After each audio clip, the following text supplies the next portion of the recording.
Hello everyone, and welcome back to my channel, where everything you're about to hear and see has been done in one take.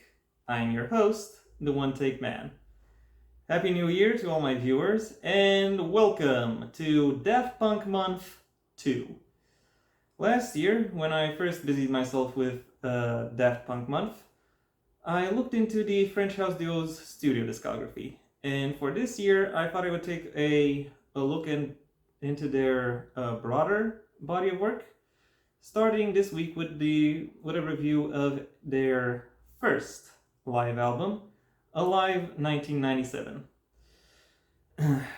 Released in October of 2001, it was actually recorded about 4 years prior, in November of 1997, at the Q Club in Birmingham, England, uh, in a concert that they did as part of their Daft and Direct tour, which they went on to promote their debut album, Homework.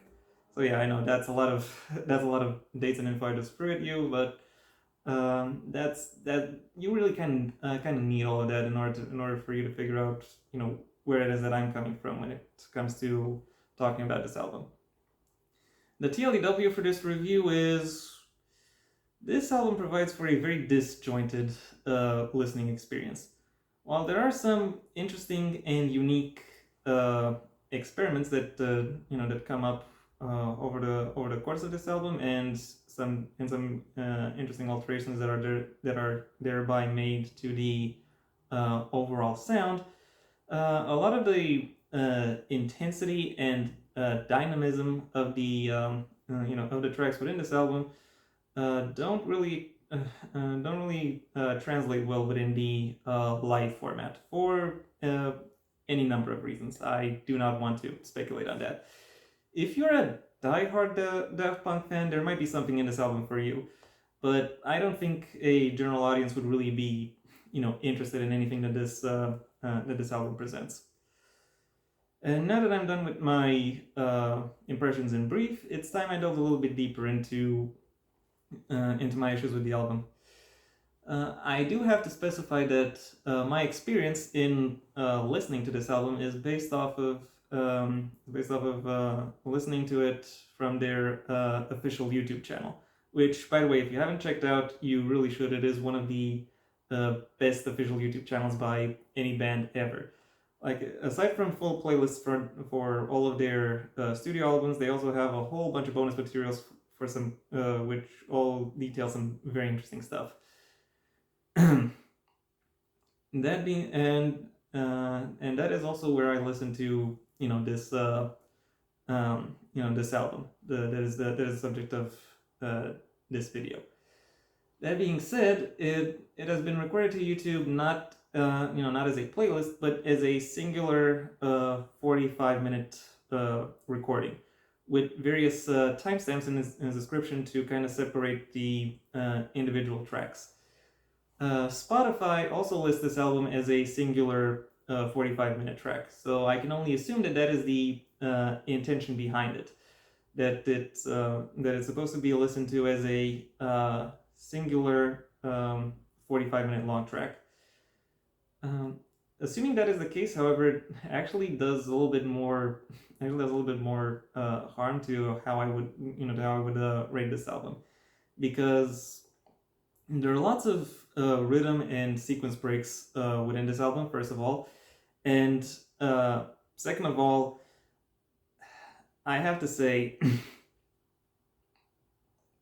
there isn't really a recurring theme or a recurring motif that really sells the impression that this is supposed to be a singular track.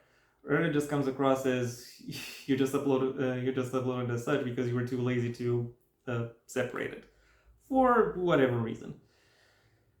Now, granted, this is a live album, and as such, or rather, it's a live performance, so a lot of the restrictions that are typical of a studio album format would just drop away. But that doesn't mean, exactly mean that everything is on the table. You still need to make the experience in itself in some way, in some way memorable. And I will fully credit Daft Punk because they do actually experiment with ways to do so, with new ways to layer various rhythms and various sounds. The results of their work, however, is for the most part more on the underwhelming side, if I'm to be perfectly honest, because there are some pretty big stretches of this album that are just silence interrupted by various bursts or pops of sound. And when a recognizable homework track does actually does actually show up, there are a few things that that have been done over the course of this live performance that the ones you catch on to become very predictable and much less interesting, especially as the video progresses, or rather as the album progresses, so to speak. What do I mean by that?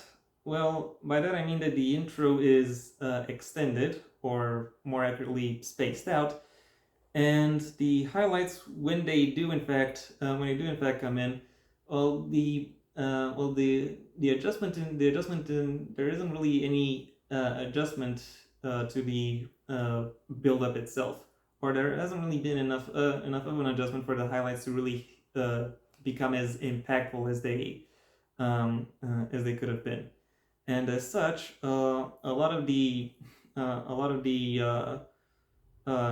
soundscape and of the so to speak chromatic density that was characteristic of this album has been, or that was characteristic of Homework, has been stripped away in in Alive '97, which I have to say I found myself very disappointed by, because I think that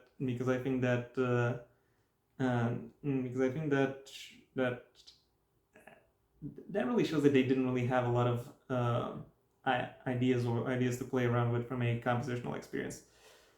I will recognize that this album is a little bit more of a meditative and contemplative piece, and if there are versions of these tracks that you prefer from from the live album compared to the studio album, then I won't hold that against you. For my money, however, I do not find myself being impressed by this. I don't think this album really makes a. I think the impression that this album could have made has been strongly diminished by this decision to go slower and to and to reduce its sonic dynamism. Some could argue that it is perhaps not fair to compare Alive 1997 to Homework, given there are fewer tracks present. But you'll notice that I haven't really critiqued any of the individual tracks so far. I'm really critiquing what has been done with them, and unfortunately there is plenty to critique as such.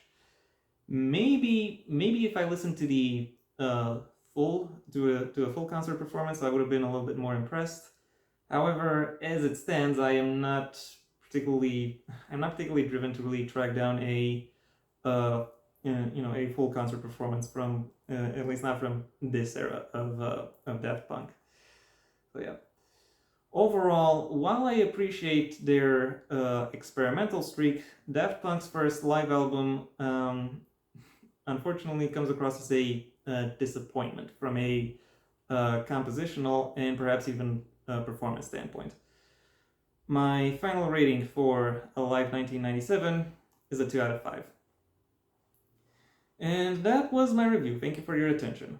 If you've enjoyed it, well then please like the video and maybe even share it wherever you think other people will also like the video. If you have anything you'd like to add to the album or to my review of it, that's what the comment section is for. And if you want to see when my next video gets released, well then please subscribe. And ideally also ring the bell or do whatever else YouTube will ask of you in order to keep you notified.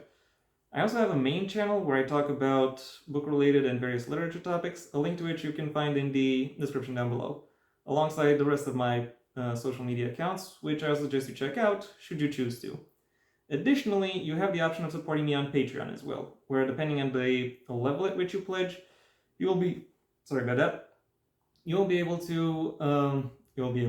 receive various perks, such as early access to my videos and scripts, both for this channel and the aforementioned main one. Until next time, I have been the One Take Man.